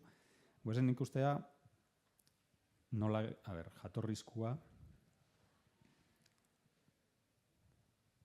Nola komunikatu zure ikastetxearen hau ikusi dugu lehen, bale? Zelan topatu azpititulo horreik automatikoki sortu die, eta gero itzuli inja eta audioak sortu. Bueno, audioak sortu dugu bai euskerazkotik, hau da, bere ahotsa imitatu,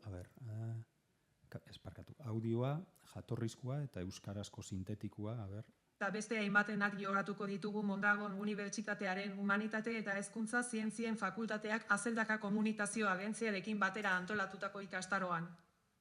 Zure hezkuntza zentroaren DNA izango den marka plata... Deskoordinauta edo, baina bale. Eta gauza bera, gaztelaniaz, bebai dauko.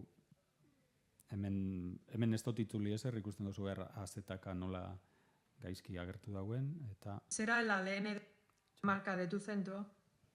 ¿Cómo encontrar y comunicar su propuesta de valor o qué pasos seguir para ser más eficaces en la comunicación a través de la marca? Bueno, hemen fijau azare herriak eta gauza batzuk ez ditxu oso ondo ditzen, hau ondion experimentala da, ez dauko bukatuta eta hola, baina, bueno, ikusten dozue nola izen leiken posible, eta, bueno, ja ez dauen, ez daua itzakirik adibidez, oso, gutxienez bideo jakin batzuk dienak oso korporatiboak, irakurriak eta formalak eta oso esfortzu gutxikin daukigeike bikoiztuta hainbat hizkuntzatara, bale? Eta, bueno, holako gauzak.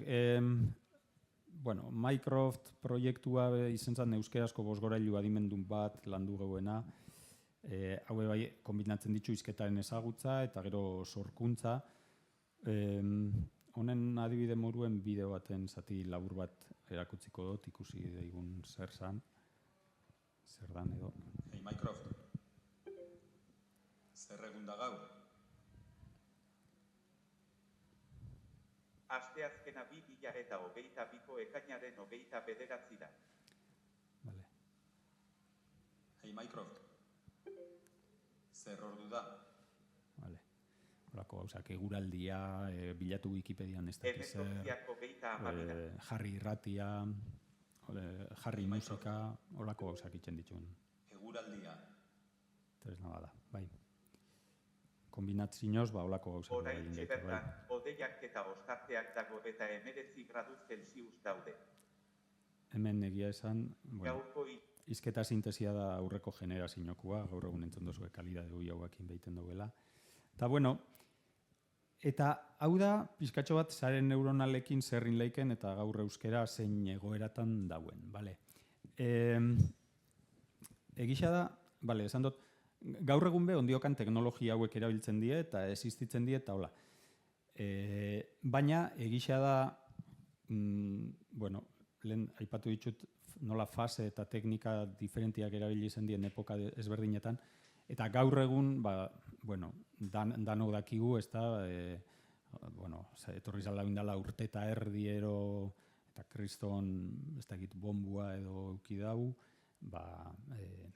chat GPT eta holako modukoak. Ez da, indala urte eta erdiero, isa esan geike, sortu dela beste garai bat, ez da, adimen artifizialien edo. Tala adimen artifizial sortzailea deitzen jakona, ez, edo generatibua, eta LLM edo Large Language Models, lenguaia eredua hundixen, garaian sartu gare, ez da? Eta, isa aro berri bat definitzen daue. Egisa da, hauek bez sare neuronalak diela, beste ibarik, baina die sare neuronal azpimota partikular bat edo nahi bada, edo modu berri baten erabiltzen die, ez da? Eta hori, esan duten bezala, honein adibidia die edo ChatGPT, Whisper, OpenAI enpresanak, bixak, Whisper da izketa ezagutzako olako sistema bat, eta, baina, bueno, asko dauz enpresa diferentienak, batzuk libriak bebai. Pixkat, ikusi daigun, ulertu daigun zer aldaketa ekarri dauen nola eta segatik, pixkat, LLM hauek edo, eta ez LLM bakarri Whisper eta hauek dana die sare neuronal ikaragarria hundixak, bai? Lehen, oinarte ikusi ditugun tresna horrei danak, aditu, elia eta sare neuronalak die, baina, bueno, ziren sare neuronal batzuk, tamaina, bueno, nahiko zera, ez? Baina, sare neuronal hauek die ikaragarri hundixak. Pixkat ikusi daigun, sare neuronal hauek neurtzen die parametrotan, ez da, edo bereien tamaina. Die, zenbat neurona dituzten, neurona hoien arteko zenbat interkonexio dauden, eta interkonexio horietako bakoitzaiero deitzen jako parametro bat.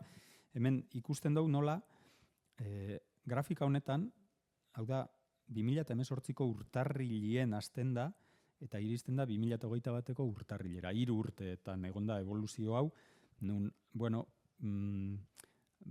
lenguaia ereduak, lehen deitzen ziren lenguaia ereduak, BERT eskalakuak, eta hemen da GPT-ren lehenengo berzinoa, hemen dau GPT-2, hemen dau GPT-3, GPT-3.5 eta GPT-4 agertu besti ditzen, berri hauak dira, eta baina ikusten dozuen olako evoluzio esponentziala egondan tamainan, ez da? Grafiko hau esponentziala da, baina eskerreko eskala logaritmikoa da, hori eruten badugu eskala natural batera, hau da agertzen dana, bai. Eta hementxen, ikusten dozue, hau da, GPT-3 da hausen, hemen agertzen dien hundixau hauek, ikusi besti egiten, bai. Ulertzen da, aurreko lehena erabiltzen ziren lenguaia ereduak eta, bueno, BERT eta olako batzuk lehen manejatzen genitxunak hemen behien daz, eta, bueno, gaur egungoak tamaina ez da egin dauen. Bestalde, entrenatzeko erabiltzen da datu kopuru ikaragarria. Bai, die milaka milioi hitzeko testuak. Eta gaina, itzen die hizkuntza askotan. Hau da, ChatGPT adibidez, da olako lengoia eredu handi bat, da sare erraldoi bat, entrenatu da testu pilo bat egin, eta testu horientako gehixena inglesez dau, baina beste hizkuntza askotako testu asko jarri jakie, eta hola nolabait ikasten ditu beste hizkuntza horiek bai. Hobeto edo txarrau, baina dagai gaitasun elean hitzak dituzte sare hauek, ezta? Eta berdin Whisper transkripziorako sistema, hainbat hizkuntzatan transkribitzeko gai da. Eta bestalde multimodalak be badie. Hau da, testu sarrera hartzen daue, baina baita irudi bat. Gaur egun ChatGPT-ri irudi bat emuten dutezu, eta esaten dutezu, kontatu irudion, laburtu idazu irudiontan zer dauen, edo esplikaidazu hau txiste bat da, eta esplikaidazu txiste hau, holako gauzak iteko gai die, baina esan dakoa, ez bakarrik testuzko sarre batekin testua emun, baizik eta irudixak tratatzen dituzte, eta batzuk audioa eta holakoak eta bai. Eta azkenengo, eta beste gauza oso importante bada, diela multitask edo atasa anitz, atasa edo tarea asko itzen dituzte.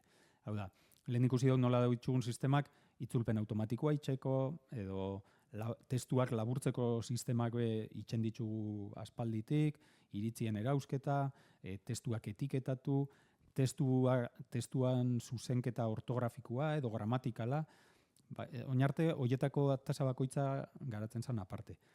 ChatGPT moduko bat, da tresna bat nun zuk edo zer gauza eskatzen dutezun eta beraz saiatzen den erantzuten. Hobeto edo txarra hau gauza batzuk, baina gisa da gauza asko oso ondo. Eta orduen, esan nahi dut, adibidez, lehen hau aipatu ditudan atasa horreik danak, ChatGPT itxeko gai da, zuk esaten dutezu, itzuli hau, itzuli testu hau hizkuntza honetatik honetara, eta ChatGPTek itzultzen be badaki.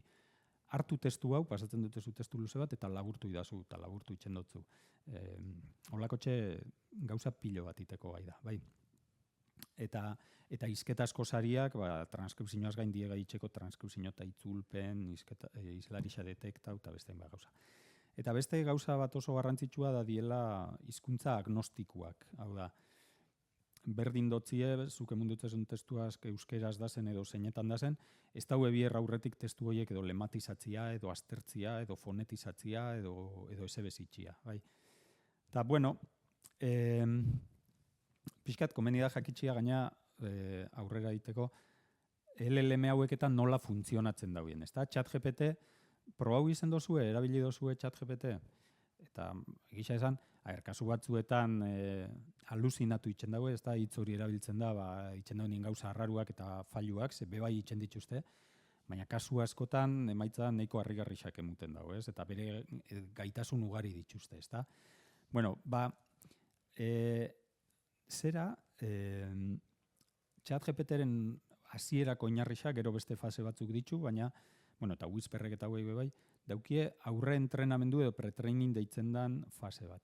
Pretraining horretan, esan dakua da, sare neuronal jakin bat, nun testu mordo bat emuten dutzezun, eta berak testu horiek aztertuta, ikesten dauena da, ChatGPTek beste ikesten dutzen, ikesten dauen gauza bakarra da, zurek urrenguetan hitz sekuentzia bat emuten bautzezu, bueltatzen dutzu urrengo hitz logikuena, bai?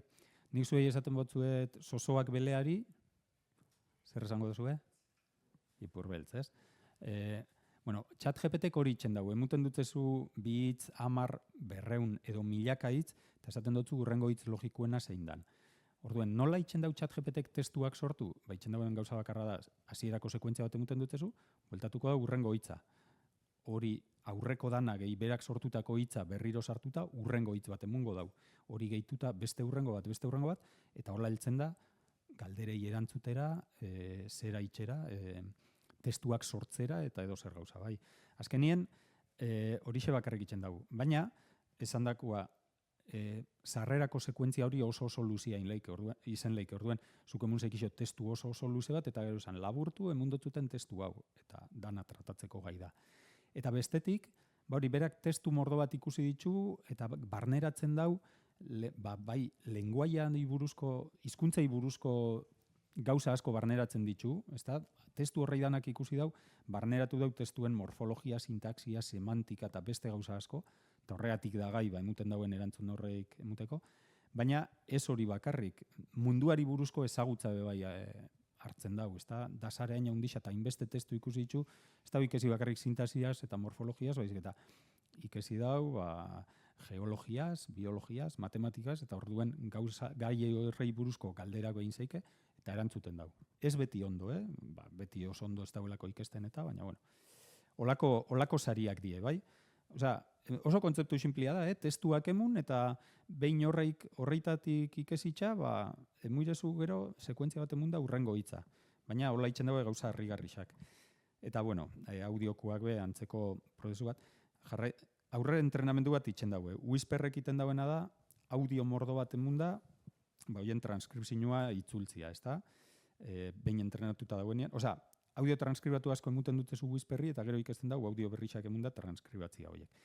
Baina gero, bueno, intzeike doikuntza fina edo fine-tuning deitzen dan fase bat. Eta hau da, bueno, zuk hartu dozu ChatGPT moduko LLM bat, hor dago aurre entrenatuta testu pilo batekin, eta gai da, sekuentzia bat emunda urrengo hitza aurre ikusteko, eta esan duten bezala, testu luziak erantzuteko. Baina ikusten, baina nire hizkuntzan ez dabil oso ondo, edo euskarazko gaixen inguruen ez dago erantzuten dain ondo, bazuk hartu zeike sare hori, eta jarraitu zeike doitzen edo ajustatzen emunda testu berriak, eta testu horietatik beikesiko dau, eta edo hizkuntza berri hori beikesiko dau, edo domeinu berri hori beikesiko dau, bai?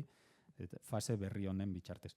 Eta gauza bera, Whisperrekin adibidez, guk eukitzen badu audio transkribatu geixau berak entrenamenduen ikusi ditunak baino, gure hizkuntzan, emun gehikixo, eta faten da horiek be, hobeto transkribatzen ikesten, bai.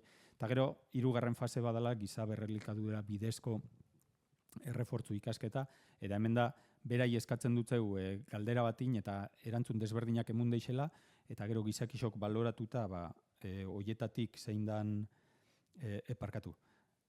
Hori da, bueno, emun geike testu berrixak, baina baita, hau aztuen jat, testuzkuetan, emun geike testu berrixak berak ikesteko pretrenine, baina baitxaitzen jako, hainbat atasa konkretu hobeto itzen erakusten jako, bai, emuten jako itzulpenen adibidiak, emuten jako laburpenen adibidiak, eta orduen atasa horiek hobeto itzen be ikesten daue, ezta?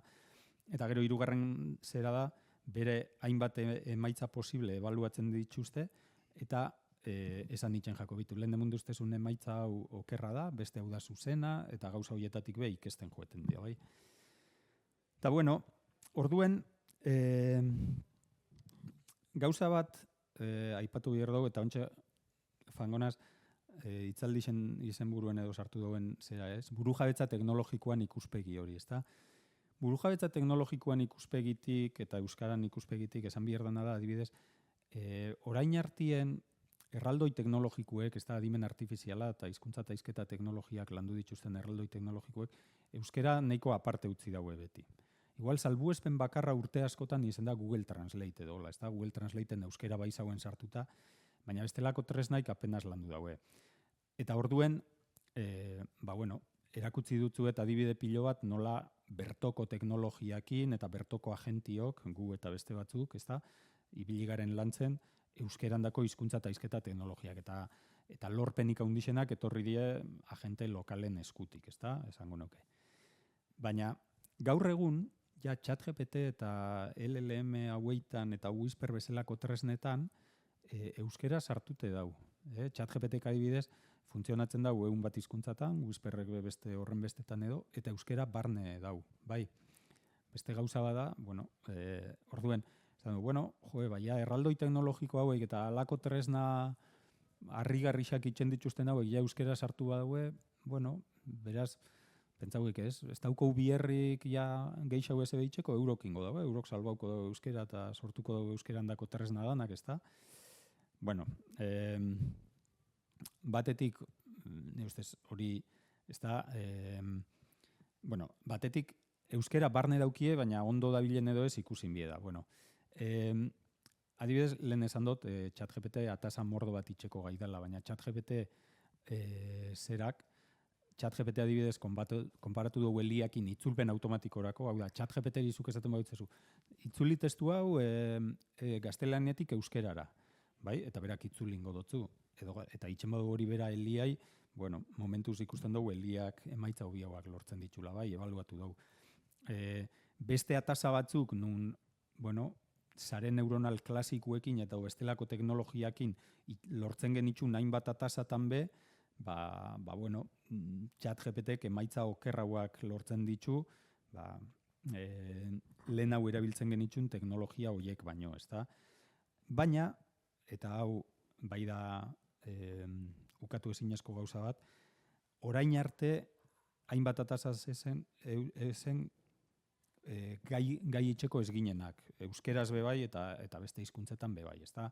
Hau da, LLM hauek eta ChatGPT eta hauek die da lehenengo aldixa lortu dana bat, adibidez testuak sortzia edo galdera orokorren erantzuna. Ez da, chatbot teknikak eta landu izen die, baina beti domeinu batzuetara mugatuta, ChatGPT-ri edo zer gauza galdetu zeigixo eta edo zer gauza erantzuteko gai da. Asmatzeta saltu hauakin edo baju hauakin, baina edo zer gauza, ez da? Eta hoiek olako atasa zenbait itxeko, hau da, olako sare hauek die, LLM hauek die, itxeko gai dien bakarrak, ez da? Sortutako euskeraren kalidadia idagokizonez, esan behar da, gaur egun GPT lauak euskerazko testu neiko kalidade honekuak sortu laikela, alborapen kultural bat badaukie ondiokan, ez da, hau da, nola ikusi dituzten testu gehienak inglesezkoak eta dien, euskerazko batzuk be ikusi ditu, argi dau, ez, bere aurre entrenamendu horretan, bestela esan izango gai euskeraz iteko, baina euskal kulturari buruzko gaixak edo, ez dakizki ainondo, ez da. Eta Whisper adibidez, Whisper euskeraz funtzionatzen dago, baina aditunaldien adibidez ebaluatu dugu eta oso txarra da, ezta. Bueno, bale, emaitza txarrak die, baina pentsau geike, bueno, zeatik ez pentsatzekoa da OpenAI eta enpresa hauek jarraituko dauiela beraien tresna hauek gero eta gehiago hobetzen, eta euskera barne dauen bitxartien, euskeran dako emaitzak jarraituko daue hobetzen, eta gu siestara joen geike, eta euskerazko tresnak beraiek ingo dituzte. Bueno, ez da ideia ona, aipatu duten bat gauza gatsi, batetik ez dakigulako jarraituko dauen euskera sartzen beraien tresnetan, benetan euskeran dako emaitzak hobetzen fango dien, eta holako gauzak, eta bueno, gure hizkuntzan etorkizuna, erraldoi teknologiko hauen kapritxoen eskutan iztia ez da ona, ez da jarraitzen dugu, pentsatzen dugu, buru jabetza teknologikoa dela lantzeko bidea, eta gu geuk jarraitu beharko duela lantzen euskeran dako tresna hauek, ez da? Eta pribatutasun galera beba dau, ez da? Enpresa hauek zeiten dauen gure datuekin, eta holako gauza. Orduan gu jarraitu ingo dugu, honetan, baina, egia da, egokitu inbiergarela paradigma berri honetara, izin dugu esan, jarraituko duela nahitzen oinarte bezala, lenguaia eredu handi hauek existiruko ez baleue bezala, ez? Existitzen daue, eta hordaz, beraien desbentajak beba dituzte, oso garestixak die alako zare handixak entrenatzia, eta beste hainbat gauza. Baina, lan modua aurrerantzien anitza izango da. Kasu batzuetan oinarte bezala jarraituko dugu zegatik, ikusten badau Eliak hobeto funtzionatzen dauela LLM batek baino itzulpen automatikoen, guk hori lantzen jarraituko dugu, eta holako kasu asko bebadaz. Beste kasu batzuetan, adibidez, ikusten bada LLM bat interesgarrixa dela, baina esan bezala buru jabetza teknologikotik eta geuk lantziak komeni dela, ideia bat izen leike, euskerazko LLM bat, ChatGPT bat edo holako bat guk euk sortzia. Baina zerotik sortzia eta hola, momentuz indien saiakerak ez daue fruitu banik emun. Pentsau duena da hori ChatGPTek euskeraz nahiko ondo iten dau, baina nolabait ChatGPTek hartzen dau hizkuntza asko, da zare oso erraldoi bat, zerotik entrenatzeko eta berak inglesez ikusi dauen testu guzti hoiekin entrenatzeko adibidez, bierdien makina ikaragarrixak, oso garestixak dienak, denpora mordo batez entrenatzen deukita. Ez da bideragarria, eta gaina oinarte bentzet, ez da testu nahikorik olako zera bat entrenatzeko. Euskerazkuekin bakarrik entrenatu nahi badie, ez da testu nahikorik bebai, eta, ez da hori ainerrexa. Baina, bestetik, adibidez, honetan bai da saiakerak, indie saiakera, nahiko arrakastatxuak adibidez, baliatzeko LLM haueitako batzuk ChatGPT bera adibidez libre ez da, baina Whisper bai, eta Metak, Facebooken enpresak sortu dauen Llama LLMia bai da librea. Eta hauek, batez be inglesa ikusi daue, baina esan duten bezala, barneratzen daue inglesa eta beste hizkuntzetatik hainbat hizkuntza menperatzen dituzte, hizkuntzan barneko egiturak nolabait ulertzera iristen die, eta ez hainbeste testukin beste hizkuntza batzuk nahiko ondo menperatzeko gai die. Eta holako saiakerak inditzugu arrakastakin. Adibidez, Whisper transkripziorako sare neuronal erraldo jau hartuta, euskerazko audio gehiagokin doikuntza inda, emaitza osonak lortu ditugu, bai. Eta testuzkuekin adibidez, latxa azken aldixen entzungo zuen, ez da, EHUko hitz zentruak garatu dauen tresna hori, euskeraz da zen testu aldik eta geixen lortuta, gure kasuen zela jaundi lortu dugu, euskerazko testu bilduman libre handi bat, eta zela jaundi eta hoien moduko beste bilduma handi batzuekin, Llama eredua doituta, hola sortu dago adibidez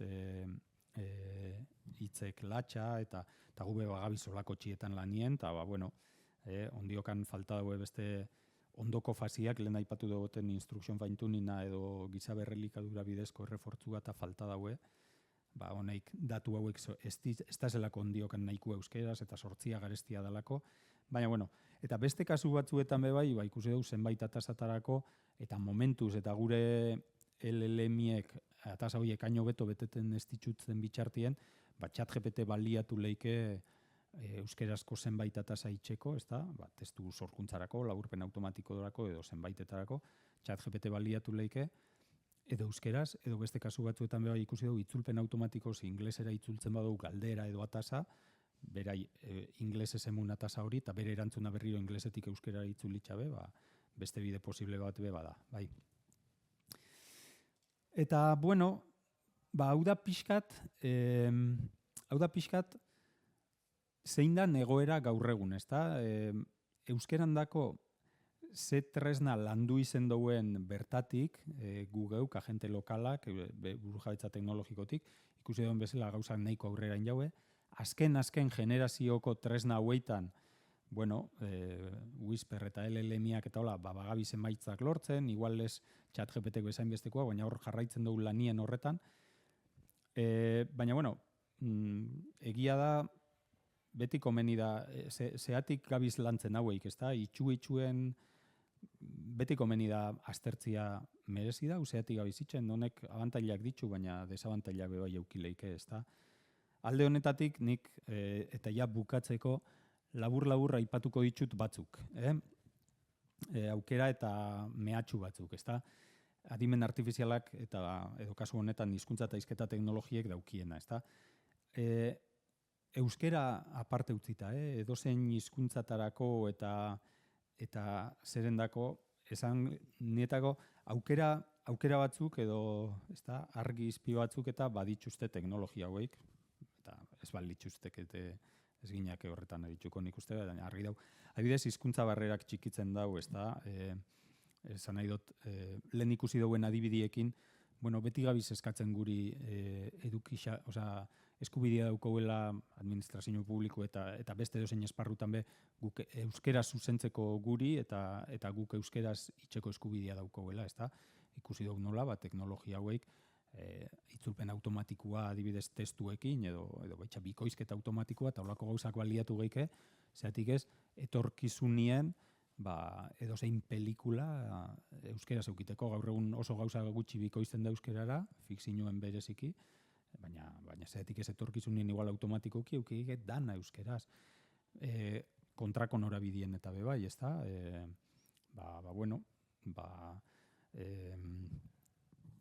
Zenba bide errentzuten dozu, gaztioek gure dauiela YouTuber izen eta horrekin aberaztu, euskeraz argi dago ez da bela lortuko audientzat nahikoa aberats bihurtzeko, eta gaztelaniaz edo inglesez sortzen hasten die edukisa edo streameatzen edo gazte asko, ez da?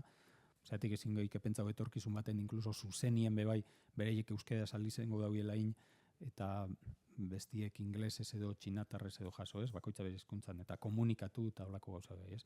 Hizkuntza barrerak txikitu leikez teknologian bitxartez. Irisgarritasuna bebai hobetzen daue, ez da, audio eta bideozko eduki bat, pertsona gor batek izin dago, azpititulo batzuk lagundu itxen dutzi ez da, eta azpititulo horreiek behien hizkuntzan jaso leike, lan mekaniko asko ekidin leike, efizientzia eta behor dau, baina egisa da, adimen artifizialeko sistema hauek eta bereziki berrienek eta undixak eta erraldoiak dien hauek, kontsumo oso handia daukie, elektrizidadia, refrigerazioa eta beste askotan, eta horrek badakarri ingurumenarik kalte nahiko handia. Lanpostuen galeak aipatzen die, alborapenak, alborapen kulturalak, generokuak eta beste hainbat eukileikie sistema hauek, datuekin entrenatzen die eta datu horiek historikoak badie eta datu horietan alborapenak badaz, tresna hauek erreproduzitu itzen dituzte alborapen horreik, pribatutasunan galdera eukileike erraldoi teknologiko hauen sistema hauek baliatziak, burujabetza teknologikoan galera ekarri leike eta ezberdintasun ekonomikoak bebai, erabiltzen baditzu erraldoi hauen zerak, beti erraldoi hauek geota gehiago jarraitzen dago aberazten eta beste herrialdiok eta beste enpresa lokalak eta pobretzen, dependentzia hundiegian aurrizkoa beba dau, beste manipulazio soziala da beste bat, bideo faltsuak, deepfakeak, bai helburu ekonomikuekin, spamandako eta edo phishingandako, baina baitza politikuendako, bideo faltsuak sortu, behitu zesan dauen politikari honek, eta horrela eragin zera. Bueno, hainbat aukera eta mehatxu badaz. Euskarandako, mehatxu batzuk kezkabe agertu dau, Euskaran komunidadien, hemen ikusi dauena, alde positibotik ikusi dugu, ez da behitu ze ondo itzuli gaiken gauzak euskeratik edo euskerara eta hola, baina komunikabide batzuk adibidez esan izen dago, komunikabide lokalak eta hola, ez da? Gure bizitzeko arrazoia, edo gure elkartian edo enpresan arrazoia bera da, nahi duguela euskerazko komunikabide bat, egun nahi dugu euskeraz komunikatu eta euskarazko edukisa sortu, eta euskerandako, adibidez, tokiko komunikabideen esparru euskerandako irabazi dago, hauek urtietan. Oingu hasi bigare eskaintzen gure edukisa gaztelaniaz bebai, orduan jentia ze bihar eukiko dau euskera ikesteko, adibidez, ez da, holako txegauzak.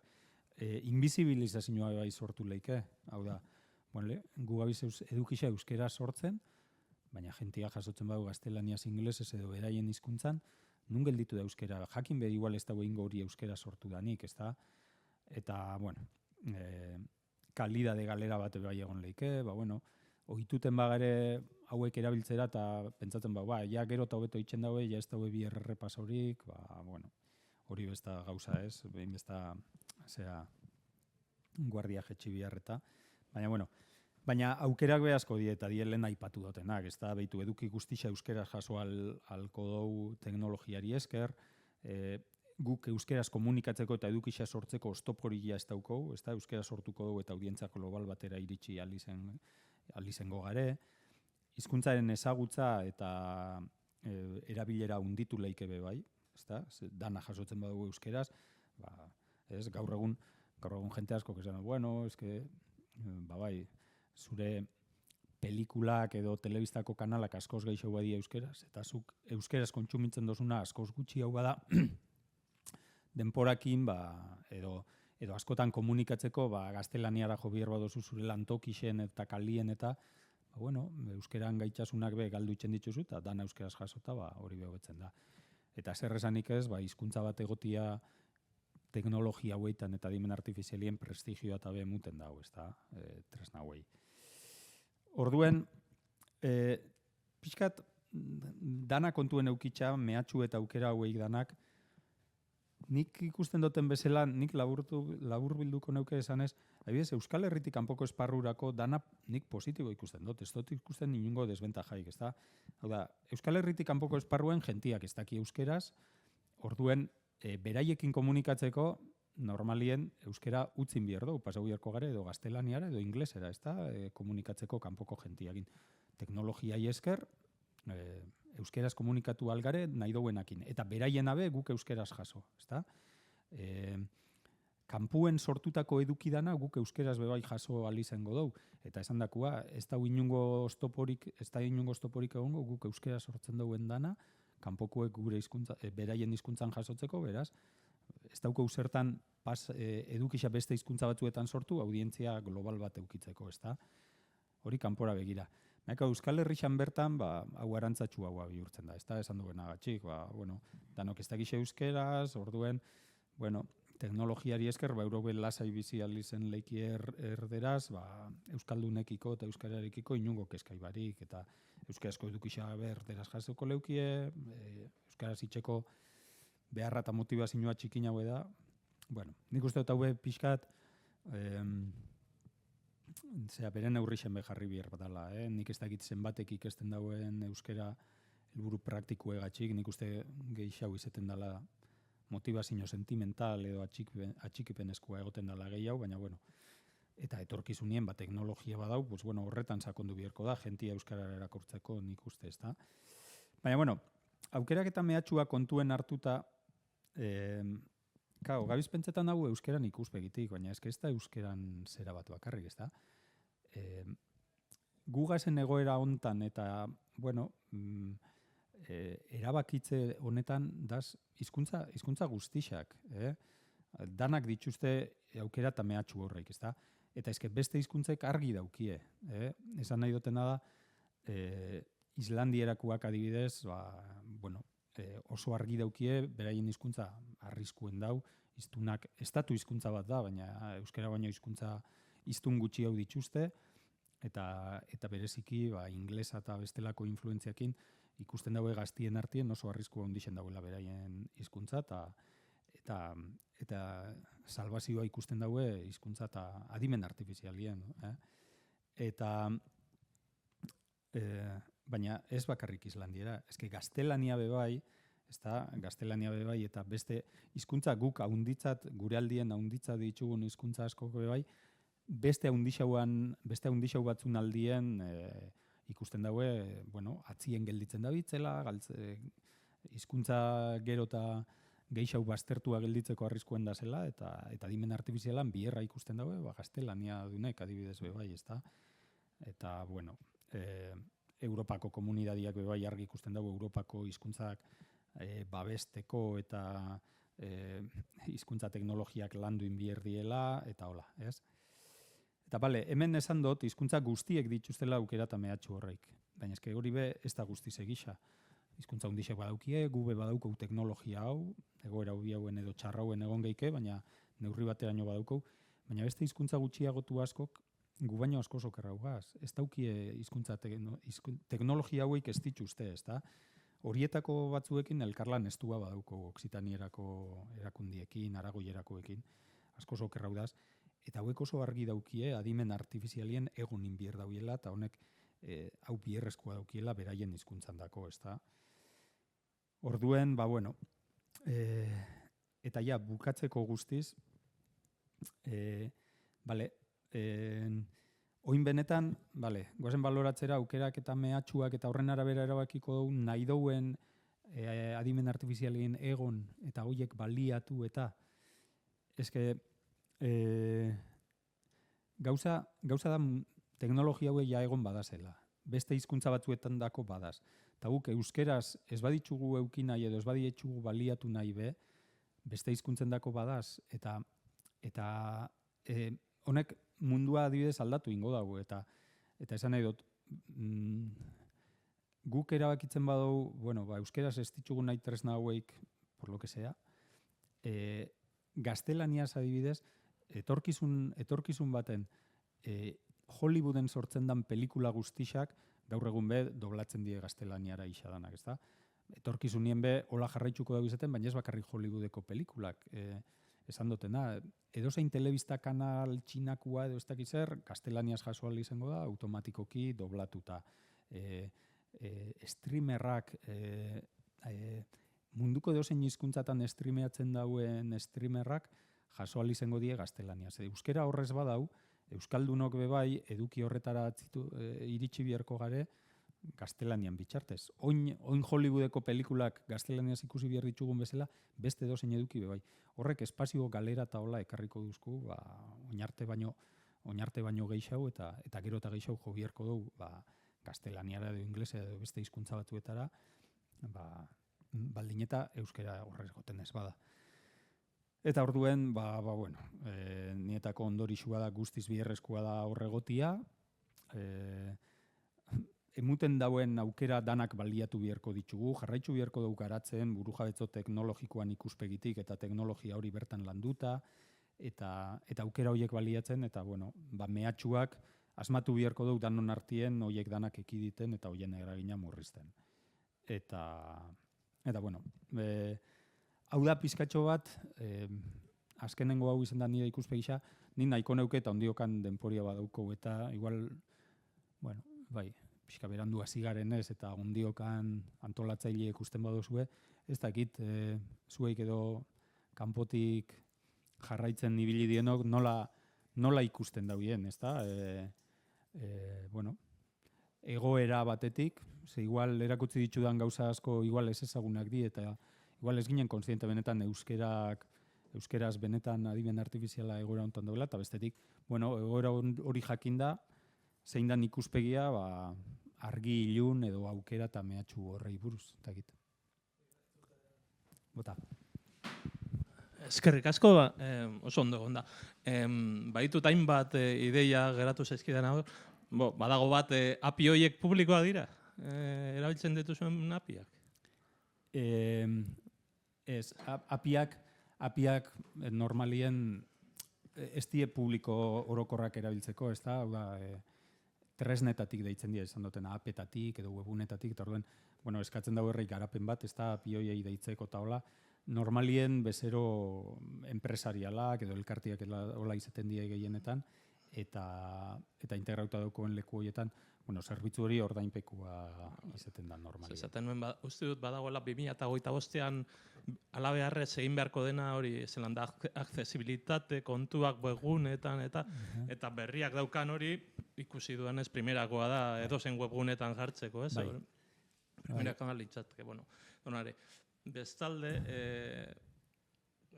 gauza hori buruz, nik chat GPT askotan erabiltzen dut, eta egia da zenbat eta informazio gehiago eman, orduan eta erantzun hobeagoak ematen dizkida, la vuelta. Euskeraz erabiltzen duzu edo? Ez, hau ingeleraz erabiltzen dut. Eta ez daki zergatik favorez eta lakoak idazten diot. Emango aldiazu eta eskerrik asko ere esaten diot, ez daki zergatik, baina esaten diot. Galdera hori, lehen esan duzu energetikoki, esaterako zuek non gordetzen duzu datuak, odeian edo azkenean hor badagoelako beste menpekotasun bat, ez? Odei-erekiko, hornitzaiekiko, AWS erabiliko baduzu edo Google Cloud edo dena lagoak, ez? Guk orokorrien sistemak entrenatzeko baditzugu gure zerbitzarixak geurien, hainbat zerbitzari, beraien konsumoa ez da txikina, baina hauek die, baina hauek gero eta txikina hau gelditzen jaku, segunetan nolako gauzakin nahi ditugun, LLM-ekin eta segun ze gauzekin aritzeko, horiek pizkat txiki gelditzen jaku, eta makina potentiagoak erostia batzuetan ez da bideragarrisa, eta lantzen dugu hitzarmen bidez, unibertsitateko edo DIPC moduko erakundiekin eta beraien makinako aliatzia, entrenamendurako eta hola. Gero ja zerbitzuak eskaintzeko eta hola, normalien lainuen eta Amazon eta edo bestelako hostinetan. Baina, hori bebai da burujabetza teknologikoan beste historia bat, baina zerbitzari propioak eta bereziki zerbitzari azpiegitura bat mantentzia, entrenamendurako esaten dutu bauko, baina zerbitzua emuteko bierdien zerbitzari guztiak eta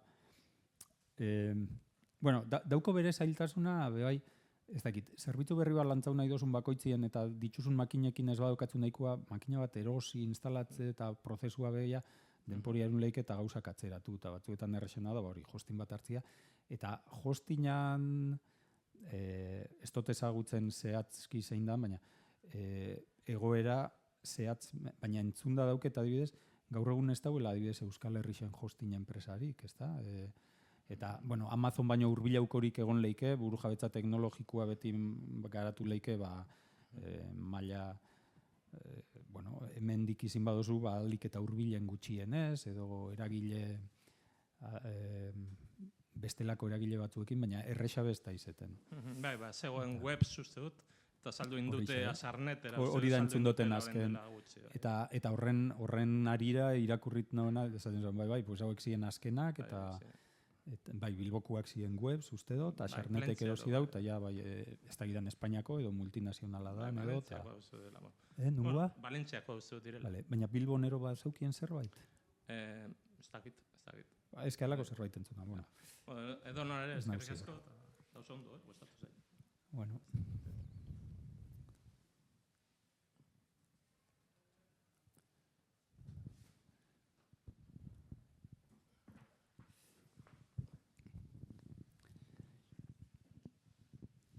Baten bat horre streamingekoak, nahi zuen zerbait komentatu, edo joango gara izten poliki-poliki.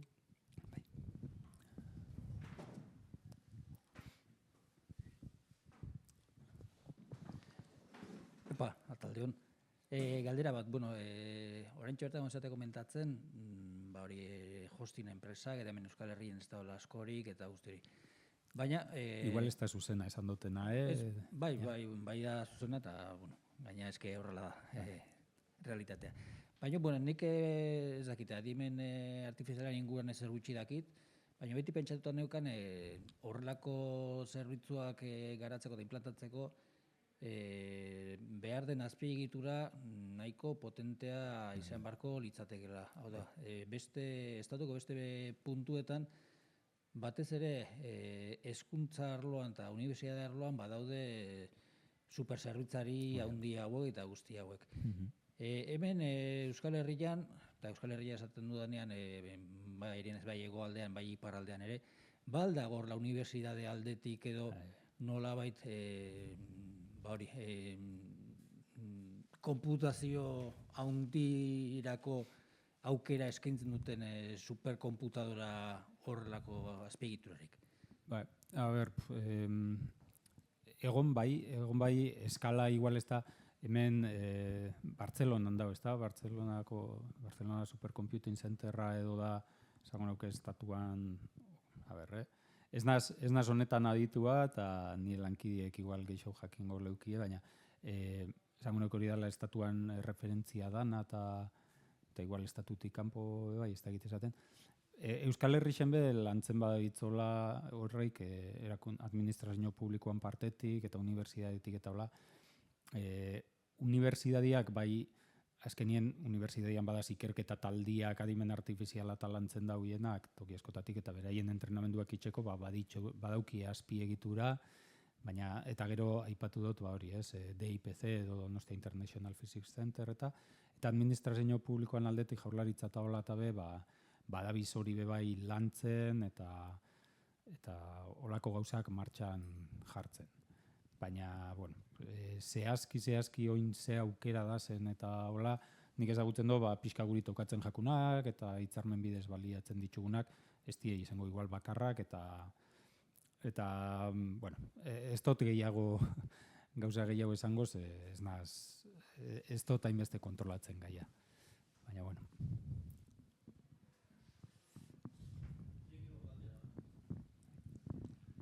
Lehen hemen kideak galdetu daren aritik apiak publikoa diren edo ez, eta bueno, printzipioz ez omen dire publikoak, ez? Geuriak ez... Niko ez diago esatean pena badala, ez? Azken finean horre software libra itzultzen jende bolondrez mordoska gaude, eta hau kriston laguntza izango litzatek, ez da biez, hor zatuz bezala Wikipedian ja hau erabiltzen duten bezala. Laguntza hondi izango litzateke, bazakite, WordPress, olako kate pila bat sortzen dituzten programa horiek itzultzeko, ez da? Bai, baina Wikipediakin adibidez, Wikipediakin hitzarmen bidez eta hola eskaintzen dugu aukeria gurea pixa beraiek baliatzeko, eta holako gauzak eta kontuen eukitzen ditugu, segun norendako dan eta zeren arabera, hitzarmenak eta lantzen die, edo ikusten da nola finantziatu, eta holako aukerak eskaintzen ditugu, bai. Baina, izetez, normalien ordainpekua da.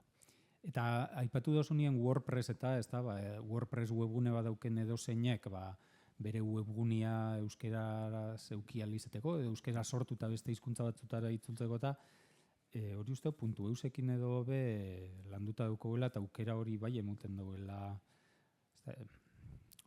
WordPresseko pluginen bat eta .eus fundazioan bitxartez edo halako aukerak eta be badazela. Ez dut ezagutzen detaliak eta, baina badauz. Itxen ditugu lako txegauzak eta be bai. Gaina bat aipatutu dute WordPressa zen, WordPress itzultzeko taldia nago, eta gero milaka plugin daude. Bale, WordPressa bera, esan nahi dozu. Bai, horregatik. Ez hor, kriston lana dago, ez? Milaka kate da itzultzeko, ez? Orduan, itzultzen dira batzu bolondrezki nagusienak, baina beti gelditzen da, azken erderaz edo inglesez ere erabili beharra. Eta horregatik egin bat. Ez da kritika, baina bai. Pena bat dela. A ber, bueno, hori, api bidez, esan nahi dozu, horreik, softwarea itzultzen laguntzen dauen tresnak integratu alizetia horrekin eta, ja.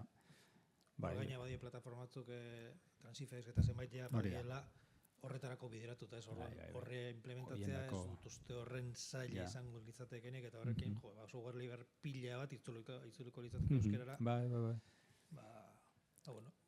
Bueno, beti hitzegitia da, Elujarrera joetia eta, bueno, librezale edo ez da noen izenien gatoz, eta, bueno, haber aukera egin.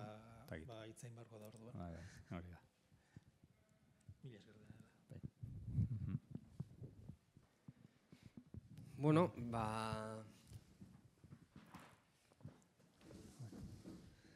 igual joango gara amaitzen.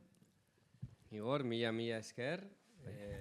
Oso aberasgarria izan da. Gauza asko ikasi dugu, gauza asko egiteke daude. Baina, bueno, nik uste dut saio honekin ere arrakala hori pixka bat murrizten goaz, jende gehiagora egiten ari garen lana eta zabaltzen ari gara. Eta besterik gabe, gainontzekoei, gogoratu Izarkome eskola jarraituko duela, baina uda eta gero, irailean hain zuzen ere, Iker Garaialde Izarkomeko kideak software librearen inguruan mintzatuko da, eta hilabetero gai bat jorratuko dugula. Eta dozertarako, hemen gaudela, badakizue, teknologia eta digitalizazioen inguruan eta telekomunikazioen inguruan edozein gai lantzeko prest eta zerbitzu emateko prest. Así que eskerrik asko eta nik uste dut txalo bat merezi duela Igorrek.